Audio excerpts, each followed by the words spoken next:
And it's time to go to film school.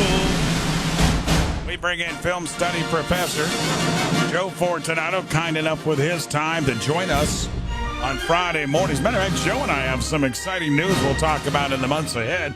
We're going to be out and about with our film schools. But today, with Valentine's Day coming up next week, Joe said, let's talk love. And Joe is going to go back into the 70s with one of those love stories, literally love story. Mr. Fortunato, take it from there.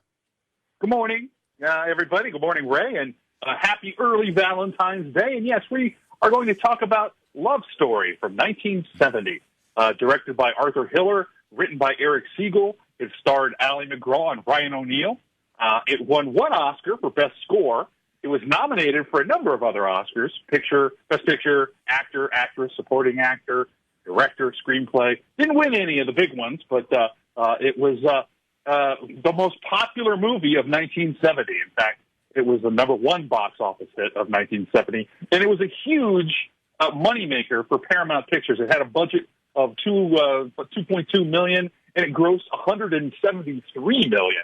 So that's a pretty big score. And it was a really important film in actually turning around the fortunes of Paramount under the legendary president Robert Evans. He would have he was counting on Love Story to be a hit, and it was. He was banking on Godfather a couple years later. So this is part of that early turnaround of Paramount Pictures. It's listed as number 9 on the AFI's list of 100 greatest love stories. And the film also spawned a trove of imitations, parodies, homages, and countless films, kind of re-energized the melodrama on the silver screen and sort of set the template for the quote-unquote chick flick that would proliferate in the decades following. The classic line of the movie, "Love means never having to say you're sorry," was voted number 13 as the greatest movie quote of all time by the AFI list in 2005. It's a great flick of emotions, isn't it? It's the family squabbles, it's love, it's coming together, it's the struggles of dollars and cents, it's growing up, college family, and then the troubles with your mom, well, actually your dad, as far as not liking her, and then the tragedy of the death at Ed. Kind of has all those emotions all in one movie. Yeah, it really does. And, I got to be honest, I feel like it's a little bit of a timepiece because as hugely popular as it was at the time, I don't feel like it sort of stood the test of time as a currently beloved movie. I think it's a little bit forgotten, which is a shame because it's not a great film, but it's certainly an inspiring one, as you said. And what's kind of interesting is Eric Siegel originally wrote the screenplay and sold it to Paramount. That's pretty normal.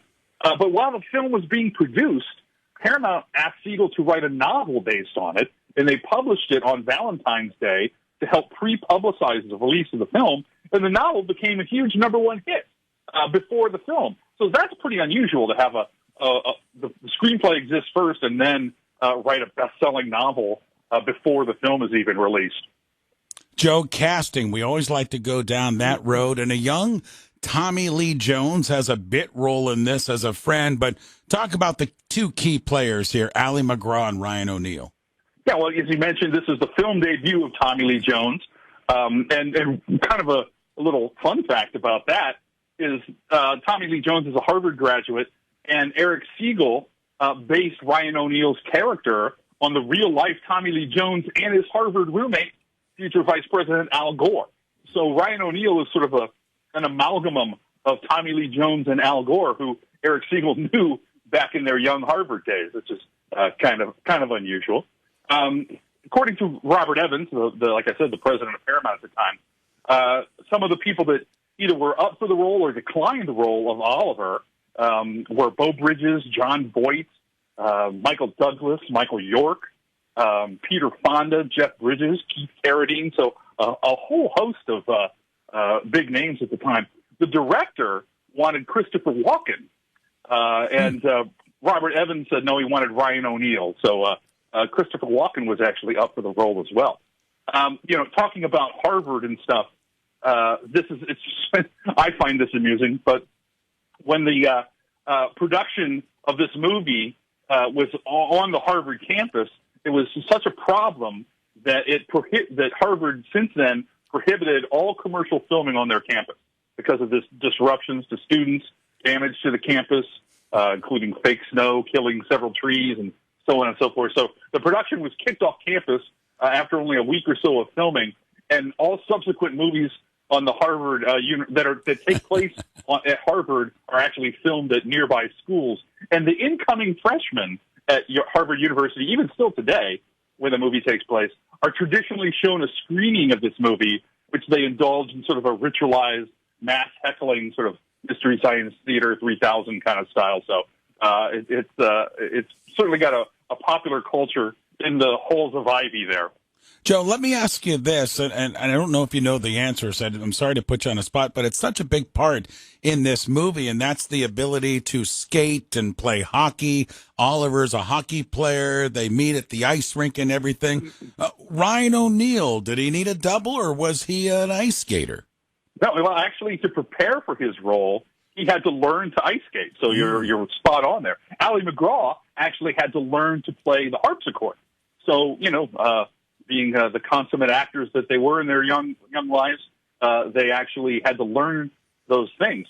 One of the, speaking of hockey, and again, sort of all this Ivy League nonsense, but both the Cornell and Dartmouth hockey teams were played by Dartmouth's actual team in the film, and the Cornell hockey coach only allowed the Cornell jerseys to be used in the film on the condition that Cornell would win the game with Harvard University in the film.